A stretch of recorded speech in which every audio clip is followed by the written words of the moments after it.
अस्सलामुअलैकुम दोस्तों, मैं हूं अनवार अहमद। आप देख रहे हैं आपका अपना चैनल अल्लादीन। दोस्तों, इस वीडियो के अंदर हम आपको छोटी सी दुरूद शरीफ बताएंगे। दोस्तों, दुरूद शरीफ पढ़ने की बेशुमार फजीलतें और बरकतें और नेमतें हैं। दोस्तों, अगर हम लगातार दिन में चलते फिरते दुरूद शरीफ पढ़ें तो हमारी हर परेशानी और तकलीफ़ दूर हो जाती है। दोस्तों, इस दुरूद शरीफ को पढ़ने का फ़ायदा यह है कि अगर आप इस दुरूद शरीफ को रोज़ाना अपने मामूल में ले आते हैं और रोज़ाना पढ़ते रहते हैं तो दोस्तों, आप गरीब से अमीर बन जाएंगे।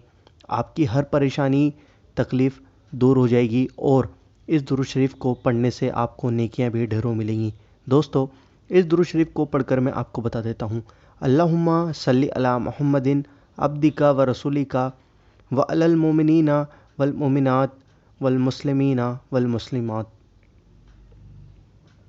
दोस्तों, यह वो दुरूद शरीफ है जो आप अपने रोज़ाना के मामूल में ले आएँ। दोस्तों, अगर आप ऐसा करेंगे तो आपके जो वेल्थ में बहुत ज़्यादा इंक्रीज़ होगा और आप मालदार बन जाएंगे धीरे धीरे। दोस्तों, ये छोटी सी वीडियो है, इसको आगे ज़रूर शेयर करें। जितना आपने सीखा उतना दूसरे लोगों को भी सिखाएं, क्योंकि हर एक शख्स माली परेशानी की वजह से परेशान रहता है।